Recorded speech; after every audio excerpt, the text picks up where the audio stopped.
Well, hello everyone, and welcome to the Cervantes Theatre in Conversation.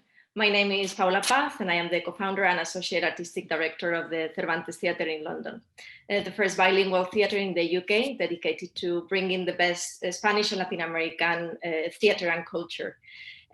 We continue with our series of online conversations with the collaboration of the Spanish Embassy and the Cervantes Institute in London. And we have with us some of the most prominent artists and professionals from the theater scene in Spain. And today we have the pleasure to talk with Fefa Noia. Fefa is a theater director, a playwright, a dramaturg, and translator, and she's currently the deputy director at the National Theatre of Spain. She graduated in German philology at the University of Santiago de Compostela and did her PhD studies in literature theory and comparative literature. She also did her PhD in theater science in Germany, in Munich, and she has also studied at the Royal Academy of Spain in Rome and obtained a Fulbright scholarship to complete an EMA in drama at the San Francisco State University. I have to say that she has a long and fruitful career as a theater director in Spain, and she has also worked abroad. And she has worked as associate artistic director for many years at the Teatro de la Badia with José Luis Gómez, and she has also been artistic director at the Galician National Theatre, el Centro Dramático Galego. And as I mentioned before, she's now deputy director at the National Theatre of Spain, el Centro Dramático Nacional, under the leadership of Alfredo Sanzol. We must also highlight her work at the Classical Theatre National Company, la Compañía Nacional de Teatro Clásico, and with her own company, Los Lunes, co-founded with the wonderful actor David Luque. Welcome, Fefa. It's a pleasure to have you here with us. No, it's my pleasure. Thank you so much. No, thank you. Well, today's conversation is about a kind of theater that is international, it's national also, and local at the same time. Mm-hmm. And I think that your background and your trajectory, it's very clear that, I don't know, that mixes all those three elements. And it's also a rare example of someone that has studied in several different countries with incredible international artists, and also having a long career in main national buildings of our country, of Spain. So I would like to start talking about your international background and your training in Germany, in Italy, and the United States, and how these international experiences, how they have shaped your work, your vision of the theater, and mainly your work in theater. Well, I must start saying that I think it's a little bit of the fault of my mother that I had this international experience, because when I was quite little, I always wanted to do theater. But when I was very little, I used to say I wanted to be Marilyn Monroe. So my mother decided Marilyn Monroe was not a good example for me as a child. I don't know why, because I still love Marilyn Monroe and her work. And so she started to show me a little bit the way that if I wanted to do theater, it would be better if I could go to another country, but not remaining in Spain the whole time and getting other experiences. So that's why I studied first German philology. Because I thought, theater, the situation of theater in Germany is great. I was thinking in Europe, I had to decide between UK and Germany, I must say. But then I decided Germany. So I studied Germany philology and with, how do you say, now the words come in German, but okay. so main theme or main interest for me was theater, of course. And then I went to Germany to do Theaterwissenschaft, so science, theater science. So my mother was the origin, the beginning of all this. And then it was kind of quite normal, because I was in Germany. It was a great experience. I was there for 4 years. But then at a certain point, I noticed I was very interested in theater praxis. And in Germany, it was a combination of praxis but also theory, and I was missing the stage actually. So I started to think about again, where would I like to work? And I wanted, without doubt, to work with José Luis Gómez in Teatro de la Abadía, because it had this also this German career, let's say, of this German knowledge, and I was quite sure I would feel very comfortable there. And I liked what he was doing at the time. It was very not only intelligent but very original. He was the first in a lot of things, like in the work with text in Spain and the work certain methodologies with the actors. So I wanted to go to La Badia. It was quite clear for me. So one summer I was in holiday. I went to Teatro de la Badia, and I asked if I could do in Germany you make a practicum, so that's like you go for Like an nothing there. internship. So yeah, you don't get any money, Yeah. but just to learn, and then you can be there for several months or 1 year. And they told me that wasn't possible. They were very sorry, but it wasn't possible. It had to be like official. It had to be formalized with a contract. So I had to wait another year, but 1 year later they called me, and since they called me, I began as translator. There was this German director. His name was Hans-Gunther Heime, and he was at that time the director of the Ruhr Festspiele in Recklinghausen in Germany. And Jaime was going to stage King Lear, and they needed a person who had theater knowledges but also German knowledge. So they called me, and I was very interested. I went there, and then one thing led to the other, and I stayed there for almost 10 years. I have to make a little correction, being more director assistant at the house, the artistic director assistant. And then at a certain point, I had again this feeling I needed to move forward, and I needed something else, and I needed to direct myself. So that's why I left La Badia. And I was quite lucky because I had met David Luque, as you said, I think one of the best actors in Spain nowadays. And I met him in La Badia. I worked quite a lot in several projects with him within La Badia.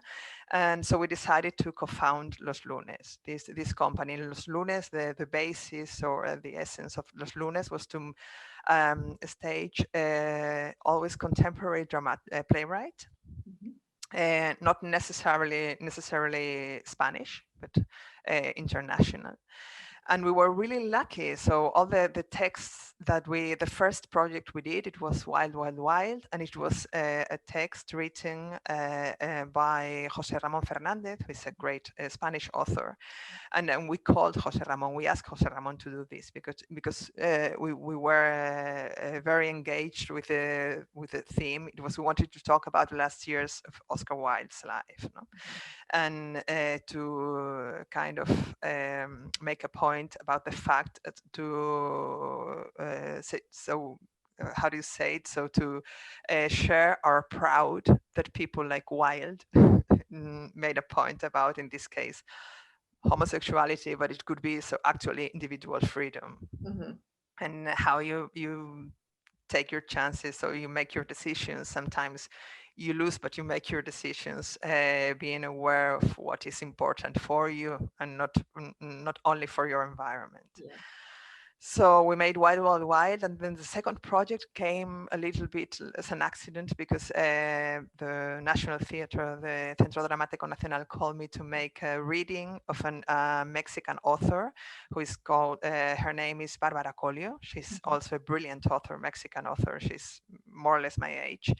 And the text was ropes, cuerdas, and we made this reading. And I called David. I wanted him to be in the reading as an actor, and we were totally in love with the text. You know, when you read this a text and then you find everything has a meaning and everything works so well and it's so fluent, and so it was a really great experience. So we decided to make the second production with this text.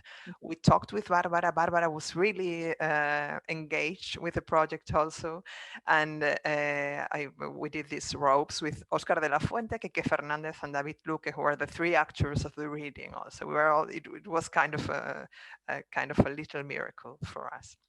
And after ropes, Ronald Brower, who is still is at the Teatro de la Abadía as deputy director there, and we had a very good relation, Ronald and myself. And he called me and told me, he comes from Amsterdam, and he told me just translated a text from a contemporary Dutch author. She's Maria Hos, and you have to read it. I think it's for you, Fefa. You have to read it. And the text was the hulp, help, ayuda, and it talked about the at that time the financial crisis that we were living. And it was really not only pertinent, but it was again a little miracle. You know, we had it very, very clear. I read it, David read it, and we really agreed. We had to make our third project with the hulp, with Ayuda. And then last project we did, but I hope it won't be the last in history, but at the moment, yeah, it was we decided it was a little bit my evolution also. I went to, at that time, I was very lucky and I got a Fulbright scholarship, so I went for a year to California, to San Francisco. And while I was at the San Francisco State University, one of my academic counselor, my Professor Schechter, he told me, he encouraged me a lot to write. He said, I think it's your time for writing, Fefa. So I started to write a little bit, was like my thoughts, not about the financial crisis, but about the consequences years afterwards. And noticing also that, for example, in the United States at that time, the situation was much, much better. And in Spain, we were still suffering some of these consequences. It was as if our hope was still quite far away. And that was a big surprise for me, for example, when I got to California and to see that everybody talked about the crisis in past. And for us, it was still our present. And we were still paying the consequences, assuming consequences of the crisis. So I wrote about it, and I wrote a piece called País, Country. And it was a false monologue, I normally say. So it was just for David, but it was this person who is the whole time in dialogue with different people, but always through the telephone, through the computer, and through, you never see another person on stage but David in these conversations with everybody, while you see, and he plays the role of an actor, going through these consequences, you know, for theater, especially for art, but for theater, it was the consequences were really hard. For us here in Spain, and going with through certain items, through certain points related to this theme. And it was a great experience. And then at that moment, I just, it seems like life makes its own dramaturgy, or, you know, playwright. So I got pregnant, and then I was quite pregnant when we had the opening night from my only child, Guillermo. He's a great kid. And then I won the competition to be the director of the Galician National Theatre, Centro Dramático Galego. So I moved to Santiago, and then the company, Los Lunes, went in a kind of a standby, but not a stop. But we are on pause now. So we still talk a lot, David and myself, and we still talk about future projects, and we have a lot of illusion and enthusiasm. But it's true that then I was 4 years in Galicia directing the National Theatre. And of course, then, for example, there I had to make a decision from the beginning. I had very clear I didn't want to be much longer than 4 years, because as you will, I'm sure you know, in this profession, you know, if you disconnect, so if you disappear from a certain area, then it's quite difficult to reconnect, and much more in Spain.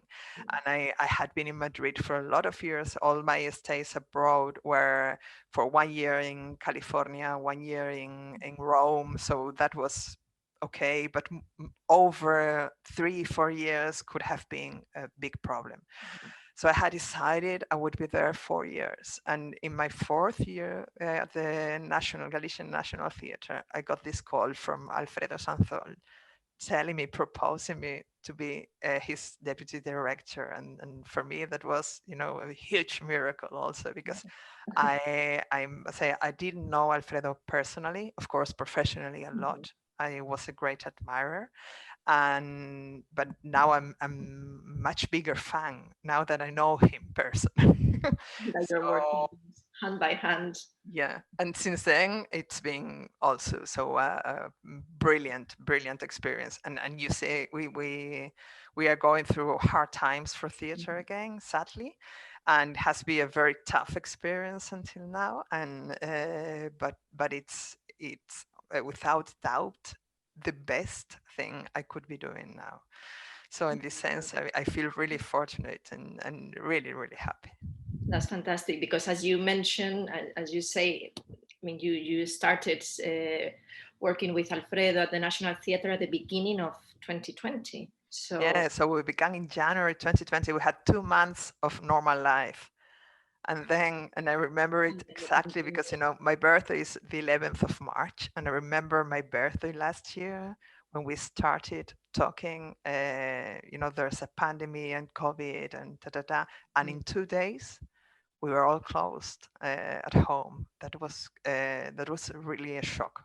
yeah, no, it's really hard to believe, and now we are 1 year later. We are in March already, and it's been a roller coaster. I mean, in all over the world, I think it's been one of the toughest years for theater, and we're navigating through it.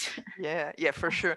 I'm very happy that we could open the theaters. I was like a month ago, more or less, I was talking with some friends in Germany, and they were really surprised as I told them that our theaters were open, and they were really, but I must say I'm very happy, because I think that's a very clever decision. So to make sure that culture, so theaters are a safe place and that it can be open, there's no problem. And if there's any kind of tiny problem, then we have a solution, and There is a really yeah. like a strict protocol in place. Yes, I want to talk about that later on, because I think that in Spain right now, the whole Europe is looking at Spain. I think is one of the few countries that has been opened since, I don't know in which month. Since I think September, we could open the theater to the public. We made something. We could open it as to our workers in June. In June, we made a streaming project, La Pira. Yes. But then from I think it was in September, the last month of September, that we opened it to the public. And I must say also, I must say so how thankful I am to the audience, because the audience, they are so great. So they are behaving so great, and they are so engaged with theater. And every opening night, every rehearsal also, and every night at the theater, it has such a special emotion nowadays. That's Yes, great. I was going to ask you about that, because I think one of the things that in the UK we fear the most is that once, I mean, in the UK since March, most of the theaters have been closed. We've had some weeks and months in which we could reopen, but with so many restrictions that only very few theaters could reopen for a very short period of time. So I think one of the biggest question marks right now is the audience going to be confident enough to come back to the theater? What is the audience reaction going to be? And I think that your experience here really proves that audiences are different in different countries, that's true, but there is a real hunger for theater and for being together in a space, no? And I wanted to know more about your experience right at the beginning when you reopened, and now, and if you've seen a difference or an evolution in audience reaction and an audience feedback to you. Yeah, I think at the beginning, some of the people were a little bit afraid. I guess, for example, the age is now a bit lower in our audience. So the older people have still are still a little bit afraid, but I think they get confident with time. They are getting confident with time. And there's one thing that is very important, I think, that is to open a dialogue with audience, in the sense that to satisfy the needs they may have in this special situation. So if they have, of course, always a space and a time to tell us, to write to us, and they do it, and I'm very thankful because of that, to say, I noticed this or that, and this, I think this could be improved. And most of the comments, most of the ideas they proposed are, we can make them real afterwards. And on the other side, we have this very strict protocol. So these measures we had to take, and we are really serious about it. So we don't take anything for granted. So it's very, not only the safe distance between people, but there are certain ways of behaving in case, for example, in case we had not a positive, but a person that could be, I don't know how to say it in English, but when you are a contact of a new person, so then we have to stop the show, and we already did it with 3 shows. We had to stop the exhibition of 3 shows for 10 days, and we have to, so just in order to guarantee that when they come back, everything is okay. And sometimes knowing these people finally weren't ill, there was no problem, but we have to wait 10 days, and then we have to prove they are okay, everything is okay, and there will be no problem. I mean, the important thing is the audience feels confident about it, about the experience of theater. And on the other hand, just as I said, my feeling is that they are much more emotional nowadays. So it's not just that when they like theater work, it's not just like just the work, but the fact that it's theater, that we are on stage there for them, that it's a life, and that there's a sense of community, although we cannot touch or anything, but there is a sense of community, of sharing something with a group, which is so important and so difficult nowadays. Right? It's what we are craving at the moment. Yes, absolutely. And coming back to the beginning of your tenure at the National Theatre, I wanted to ask you about your initial plans with Alfredo. What was your vision, your proposal for the National Theatre and for a new, present and future of theatre in Spain, and how the pandemic has impacted those plans, and also if, maybe in a negative way, but also in a positive way, how the pandemic has shaped that vision or accelerate those plans that you had in mind.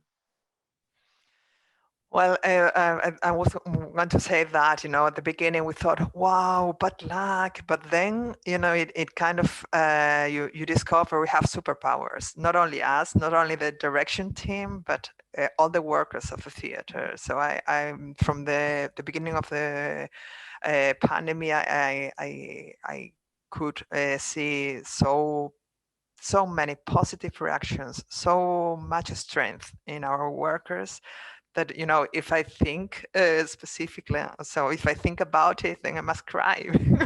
Tears come to my eyes, because there's not only the solidarity, but, really the strength, the mental strength, but also physical strength.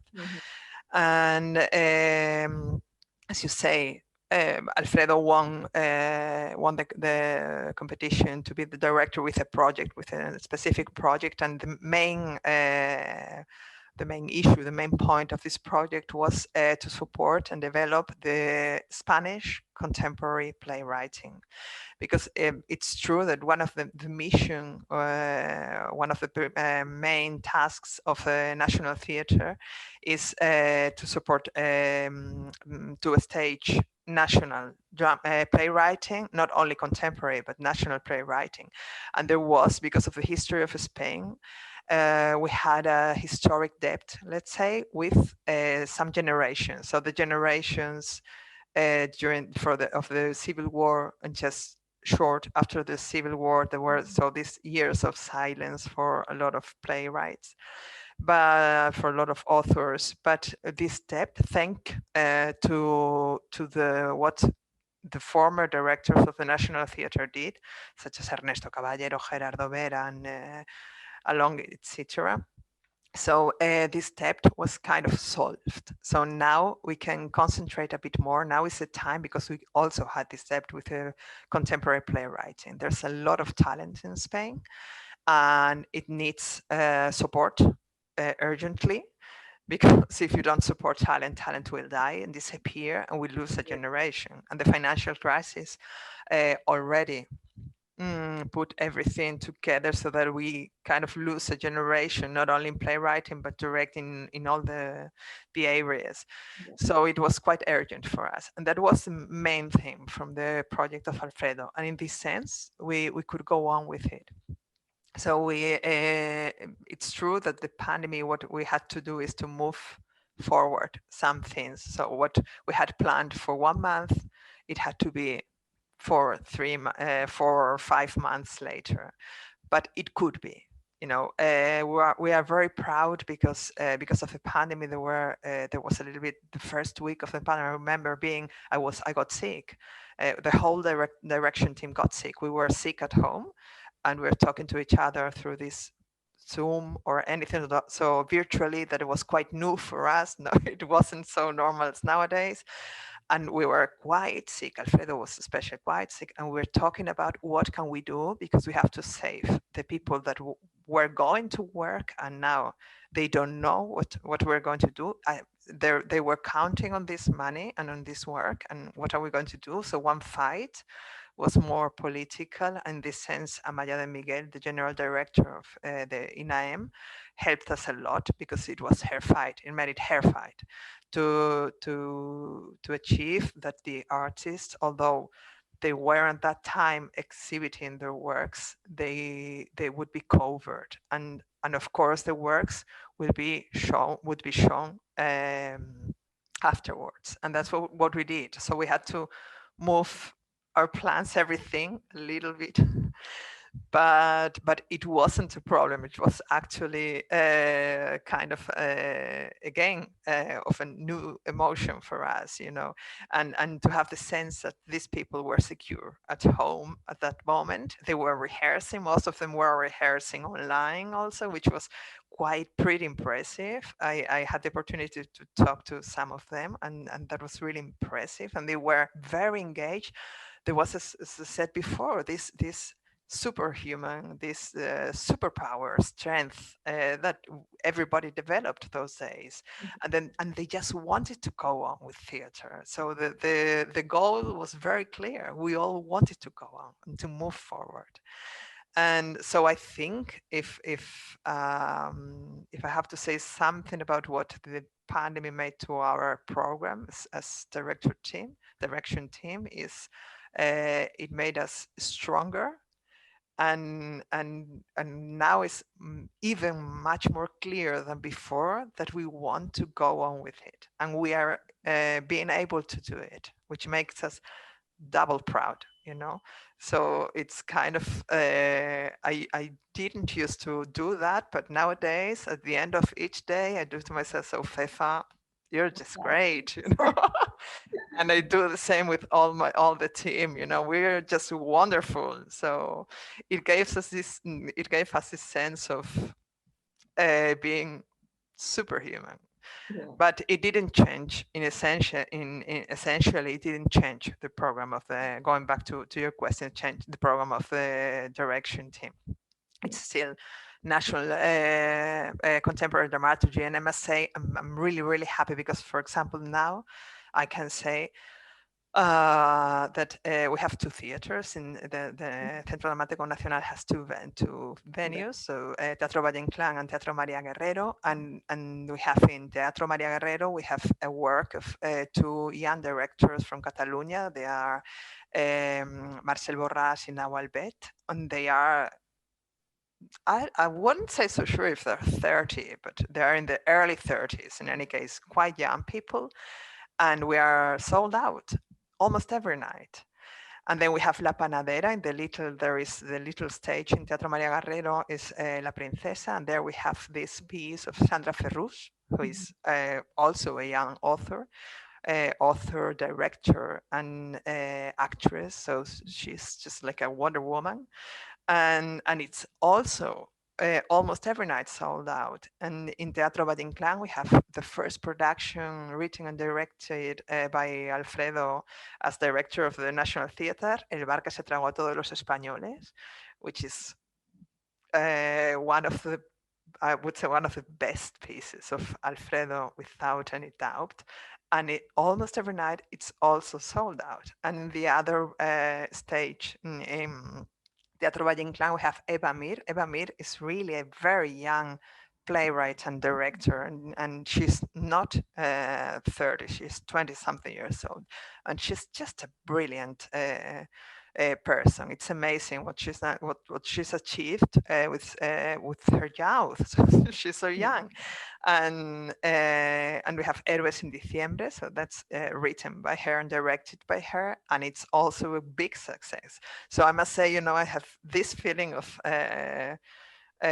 we are wonder people, we are heroes, but surrounded by other heroes. It's not exception nowadays. It's like it was a time of heroes, and it's not exceptional to be a hero. It's a norm. So we discover something with this pandemic, something very positive from people. Yeah. No, I couldn't agree more, and I think that there is something that the pandemic brought to the light also, and is the importance, which I think that we were all kind of heading in the same direction. Which I picture it as a kind of pyramid, at the top, these productions that are like top notch, enlightening, inspiring, at the middle, the ecology of our industry, that supports that, and as you say, the youngest generations that we need to kind of open the doors to and invite them to the conversation, and these intergenerational conversations, these workshops, training, and kind of the machine that feeds all that, and that needs to be there to support. And I see at the bottom the audience community work, which is in the end what supports all that. And I think that from my own personal experience, this pandemic has really put into the light the importance of that, and actually has accelerated. And as you say, now we are now more than ever, we need to push in that direction, and we cannot wait for things to happen or develop in an orderly manner. We need to really go for it, and I see that as a positive as well. And I think that things that could have taken a few years to fall into place and really work, in just a few months, we've been able to make them work somehow in a very miraculous way. So that's great to see. I think in the UK, we can't wait to go back. We've been kind of in that energy of being ready, being full of ideas and strength, but we can't wait to go back to the theaters and to the stages. So it's really inspiring to hear your experience here. Yeah, because you have this feeling, when you are young and you start studying theater or thinking you want to work at theater, and there's always this something I used to repeat to myself. This is the theater, is alive. People are there, and we need this kind of communication. But you kind of repeat it through the years, and at a certain point, sometimes, and it loses a little bit of a meaning. So it's kind of something you believe in, something you can say it out loud, but then you go in the evening to a theater and you see the audience not so quite engaged, and even if they like what they see, but just go to the theater as if they were to a bar or a restaurant. Nowadays, we recover. So we have gained back this sense, this meaning of theater. It nowadays is quite different to go to theater or to go to a restaurant or to the cinema.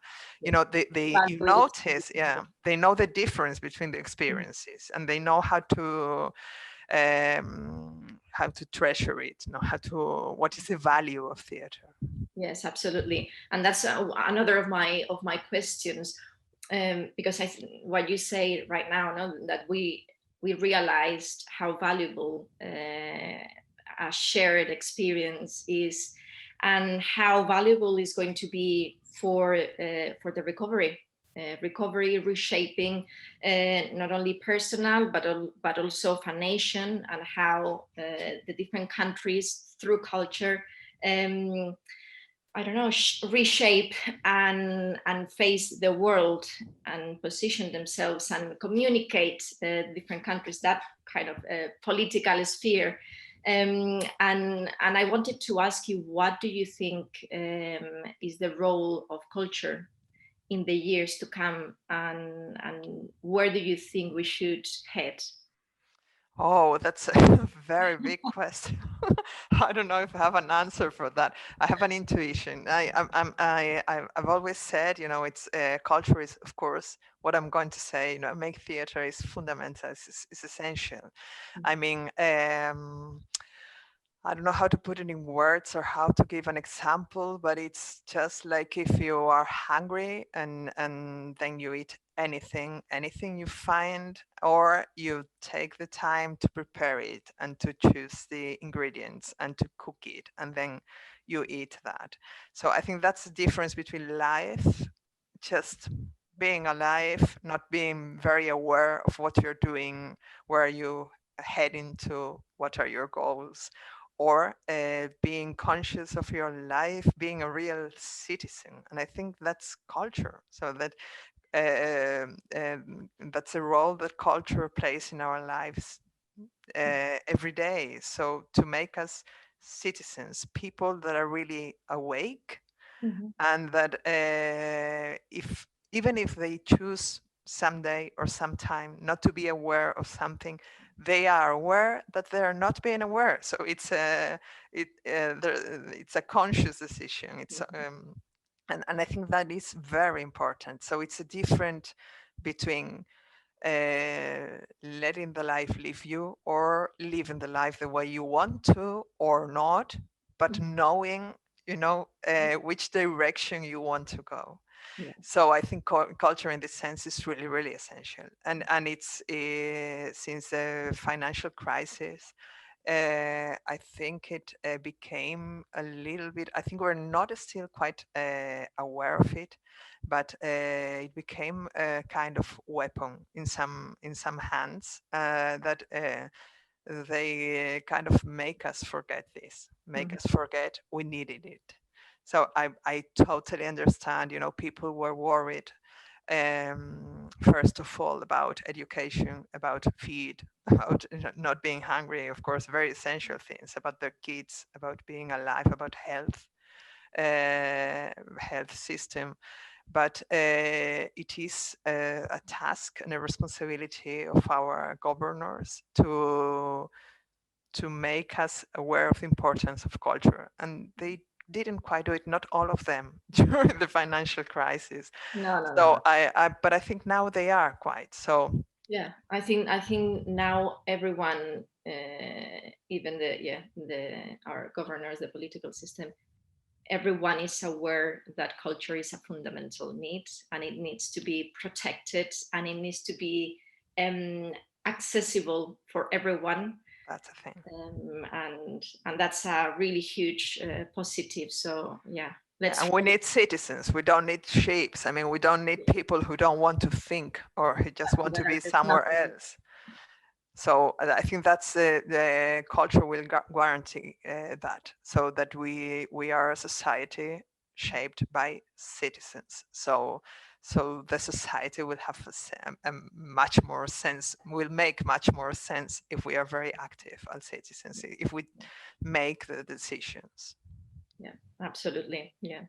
And I wanted to touch upon the digital culture and what we discovered throughout these months, because obviously we all suddenly, from one day to the other, were almost not forced, but it was the only option to share and to keep engaged with our audiences and not abandon them during those challenging times.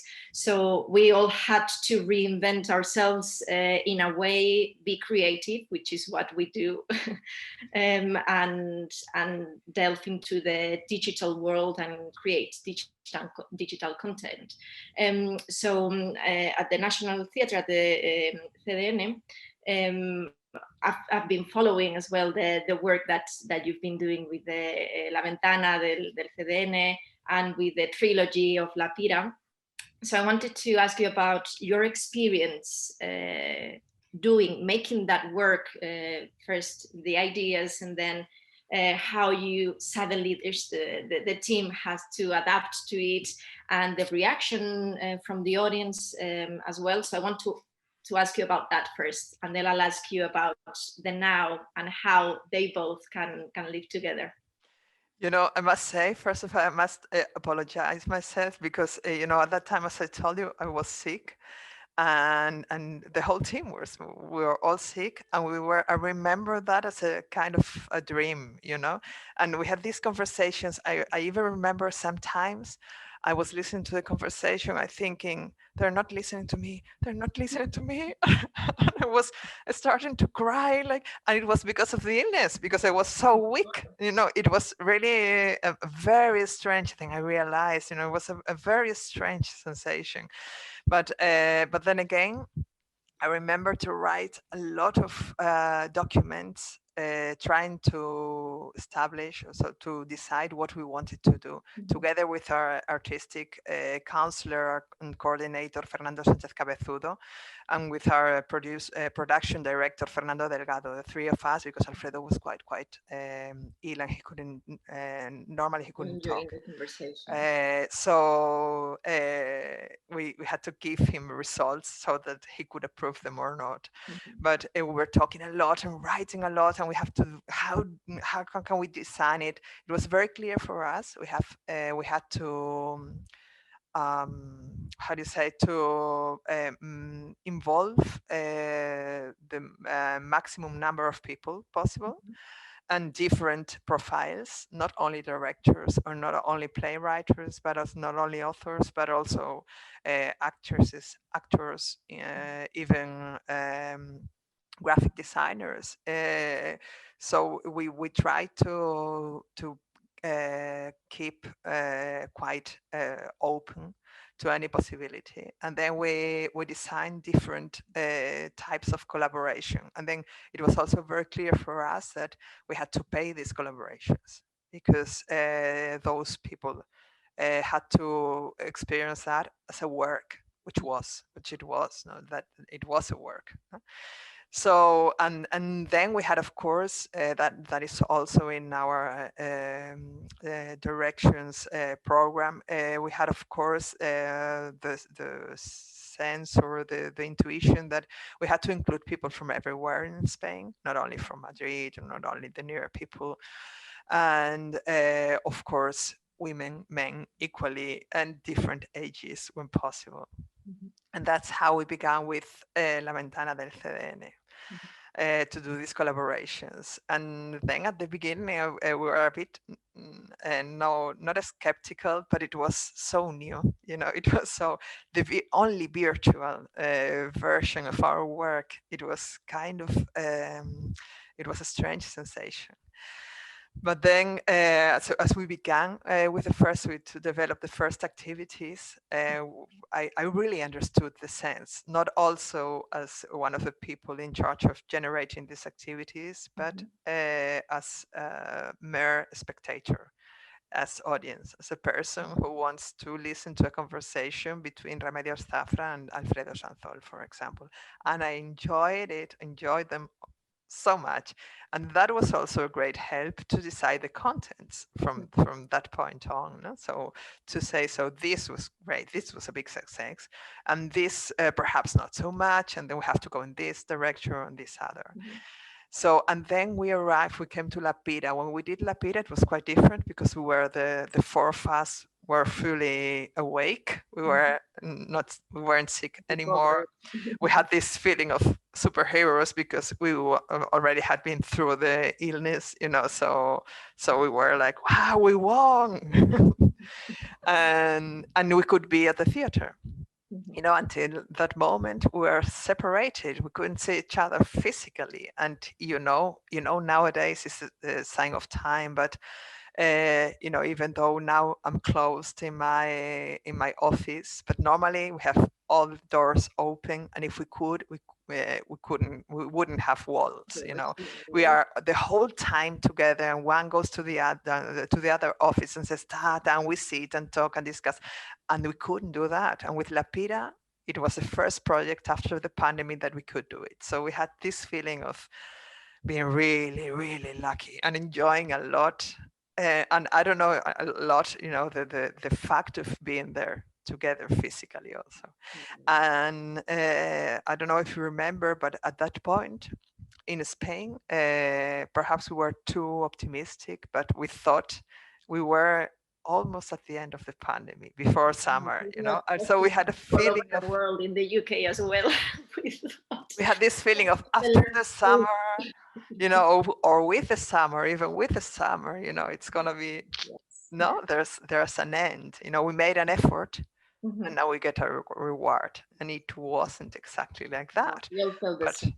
But at the moment we had this feeling, and I remember I used to repeat a lot of times the idea that we are living a historic moment, and that is true. Just to try to put it in a positive way. Okay, it's terrible what we are living. We don't like it. We don't want the life this situation is making us live, the way we live it. But it's a historic moment, and we are going to be able to talk about it later, and we're going to learn a lot about the future because of what we are living nowadays.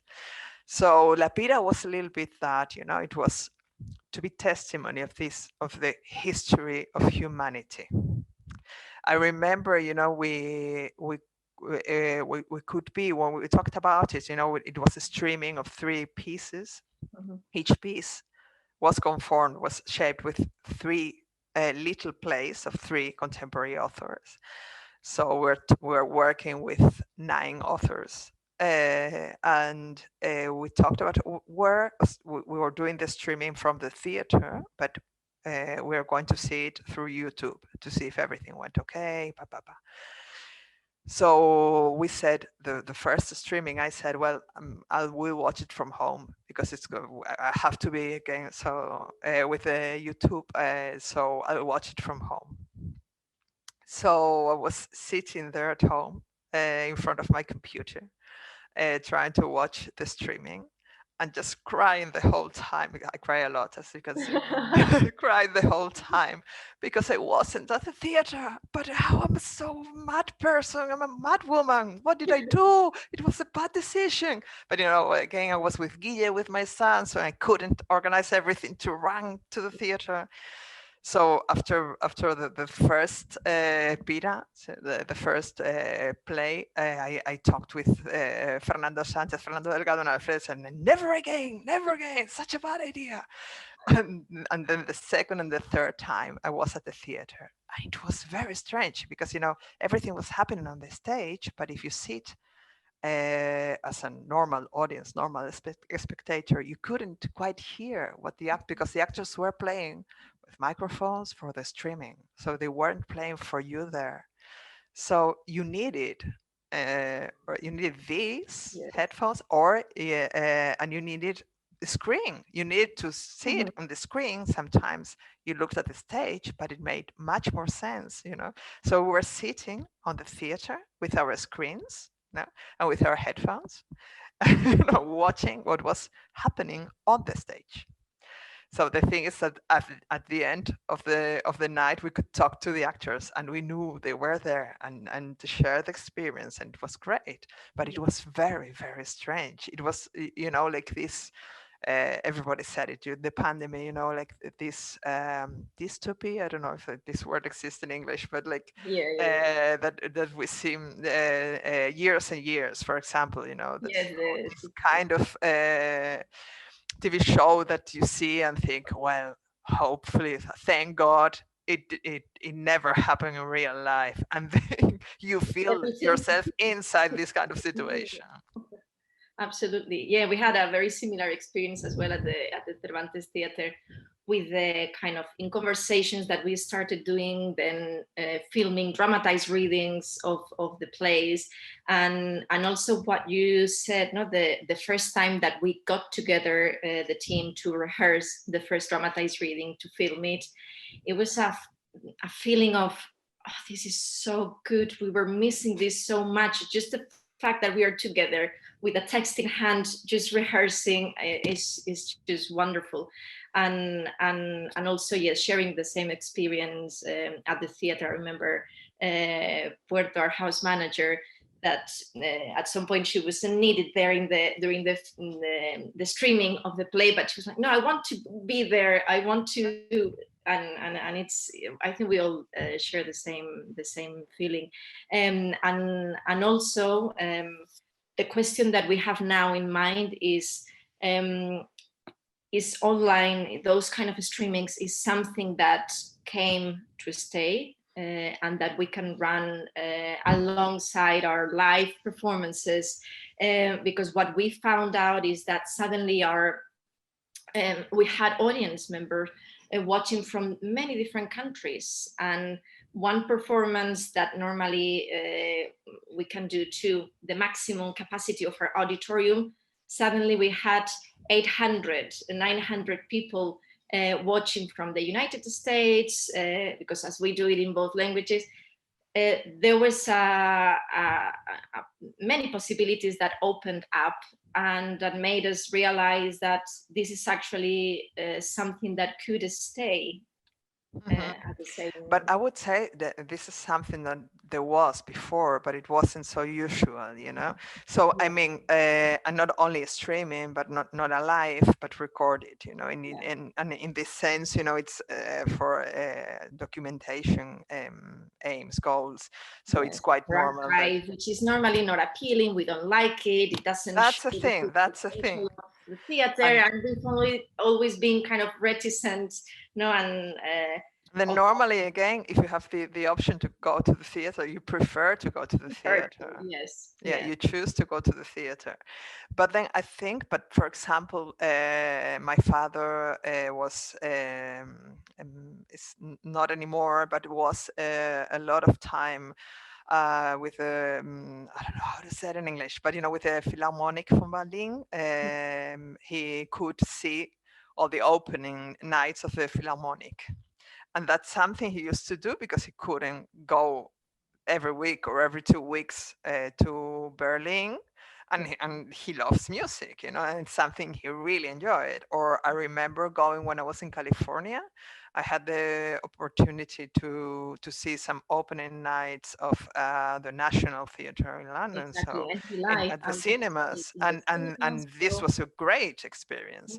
And I would say, this should remain in that way. So to offer a possibility, as you very well said, for the people that cannot be physically at the theaters that they want to be. So if they want to see a certain show, a certain work, so they have this option, and that would remain, but only for that aim. I mean, it will never be the same as being at the theater. The same, no, absolutely.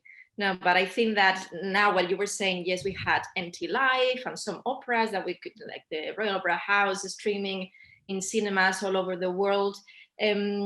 But in a way, now I think we've seen that smaller companies, smaller venues have had to readapt and also think about a language that is not just a filming for archive purposes, which is not engaging, but also mixing languages of how theater makers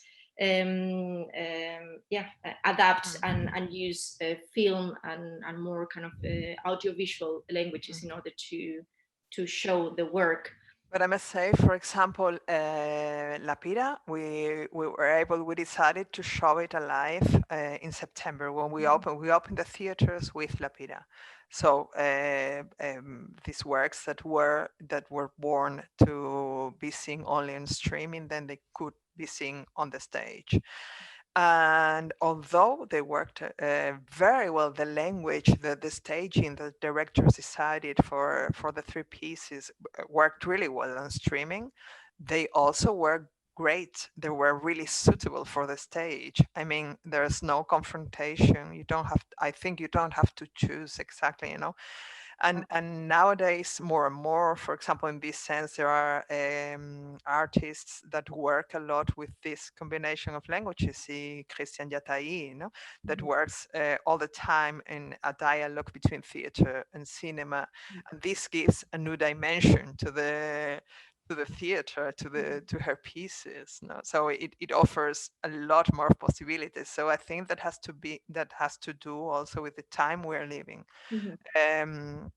Forgetting now the pandemic, and I hope that that the streaming plays, although they are very positive, so as you said, for to offer a new possibility for people who cannot be there, but that I'm quite sure they won't take the place of the theater. No, absolutely. I think we are all on the same page that some people were saying, well, now there is a change of paradigm, and theater we'll see is in danger. It will never be in danger. Or it was always in danger, and that's one of the always on the edge. Yeah, we are always there. We are always playing, with fire the whole time. Yes. But no, it will always be like that. And finally, I would like to touch upon the local sphere, or the local kind of side of theater. And now that we can see that more than ever, it's important that we are close to our audiences. I think that's always been the aim, and the relentless work of when we program the plays, we always have the audience in mind. When we direct, we always have the audience in mind. When we write, I think they are always in mind, but how can we invite them also and open the doors of the spaces for dialogue, and that not only the venues are inclusive and a place where people can feel free to go in and just hang around, talk, share their thoughts, their stories, but also to feel part of the creative process, and that they are creative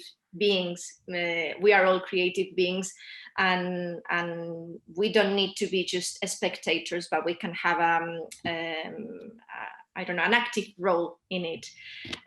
So I wanted to ask you, I've seen the work that you are doing and that you've been doing over the years as well, Teatro de la Abadía, always with workshops, engaging the audiences with the professionals, and keeping that kind of balance always there. But I've been seeing the work with the local community, and not only here in Madrid, but as a national theater around the country. And what kind of projects? Tell us more about the projects that you are developing for the community. Yeah, so we have the program has grew a lot with our coming to the National Theatre, because it used the Centro Dramático used to develop always some activities thought for the audience or for the community, and others for the professional sector area group. But we propose, on one hand, there are workshops, of course, but not any workshop, but the workshops that go through the whole season for our audience. And in this sense, streaming helps us a lot, because some of these sessions, if we can offer most of the sessions on virtually, so I mean on streaming, then we can include people from all around the country, and that's what we do. For example, we have a club de lectura, so a reading club, and that is exclusively on streaming, so that we have people from the north, east, south, and west of Spain, and not only from Madrid. And we have another workshops that play with a combination of the streaming and physical presence. So if you are here, you can come to the theater. If you're not here, you can also participate, but on streaming. And we do like and this is that this has a little bit to do with what you said, that the people begin to take part on the artistic process, and that is we make a workshop with it's like for people who are very interested in playwriting and want to begin to write their own play, their first play. And we do this also with a group of 4 authors that we first started this year with a residence program, which is Residencias Dramáticas. And we've chosen 4 authors, 4 playwrights from over 300 applications, which was amazing. Because a lot of people, there were a lot of talent there. It was a very, very difficult decision. But these 4 authors are with us during the whole year, during the whole season, and not only developing one piece that they will present at the end of the season, but also making some stages abroad.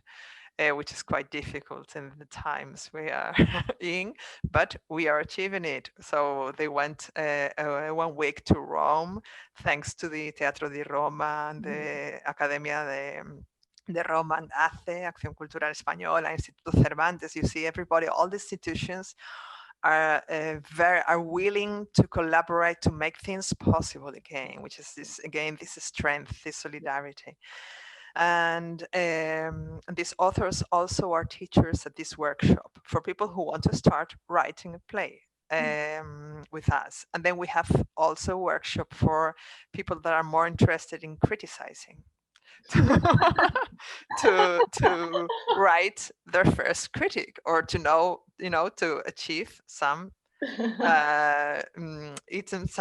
to be able to know what do they have to, where do they have to look at to make a point about a play, not to make a right critic, and to be critical, to be active as spectators, again this sense of citizen, but in the theater. Awake spectators, awake audience. That's what we want.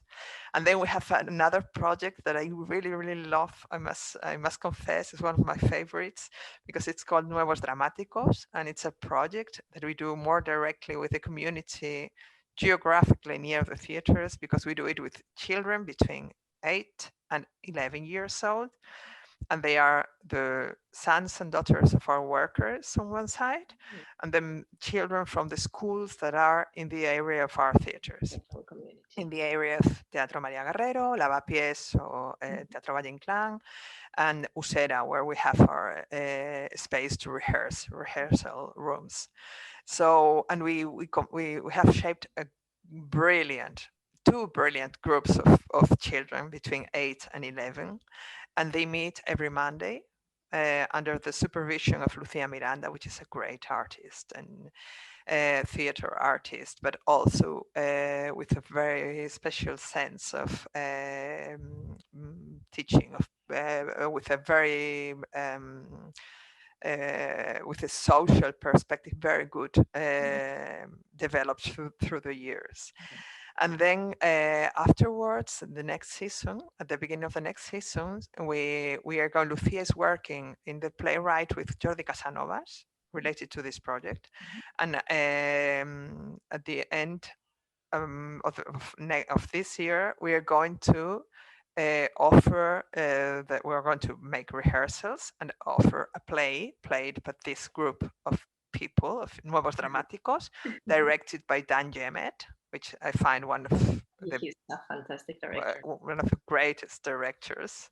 So we have Jordi, we have Dan, we have Lucia. So I mean, it's not a little project with little people, but it is a big project with big people. So very short in age, but very big in everything else. And I really love this project because that is the audience of the future and the professionals of the future. Yes. I have to say, I have to add. So that we have to start in Spain, we need more proximity. So we need nearness. We need people to get near to theater and to really feel theater, not like something strange, something exceptional that sometime you go to visit the theater. Yeah. So, but more like, do you want to go for a beer or do you want to go to the theater? So it's quite normal. It's easy. And, you know, I get accustomed to it. I'm very accustomed, you know, and so that people live that, put theater in their normal lives, no? And so we're enjoying that. And then we have a lot, of course, again, a lot of encounters, meetings, dialogues with very interesting. There is another thing we do more for the audience that we call carta blanca. So, and that comes from the French tradition. That is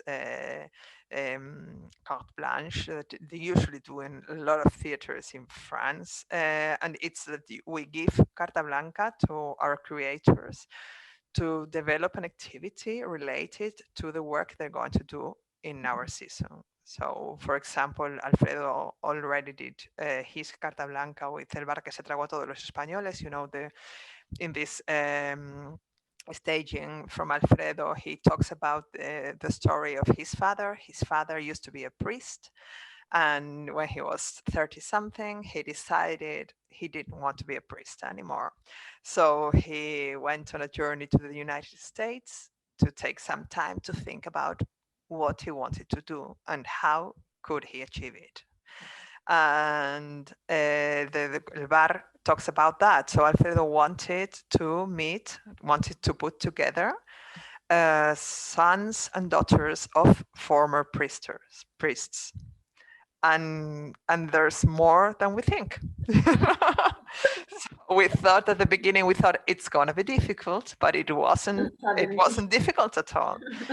So and they made a debate about it and about the relation to religion, or about how their fathers and their mothers lived that experience, and the social repercussion, the social consequences of that decision, and the capacity of making so a personal decision in this sense, such and in those times, because we're talking about always about difficult times, and Spain is a time of Franco, so it's not the best time to make such a bet. But it was a great encounter. It was a great meeting. So it was a real pleasure to see it. And then we have master classes, of course. So all kind of encounters. So meetings after the theater evening, so the people can remain there and talk with the artists, and etc., etc. So we are enjoying it a lot. And then on the other hand, we have also, of course, we also develop a lot of activities for the professional sector, which is another thing. But no, it's fantastic and very, very exciting. I mean, we are at the end, sadly, at the end of our conversation, because I could be speaking with you for hours. Me myself also. I talk too much, I think, but okay. I know you're very busy, and we've run out of time. So thank you so much, Fefa, for your time, for sharing your wisdom and your experience, and thank you everyone else for watching as well, and for joining us. So thank you, Fefa. Oh, thank you. I thank you again. It was a great pleasure. And thank you everyone, and see you in the next conversation. Bye-bye. Bye.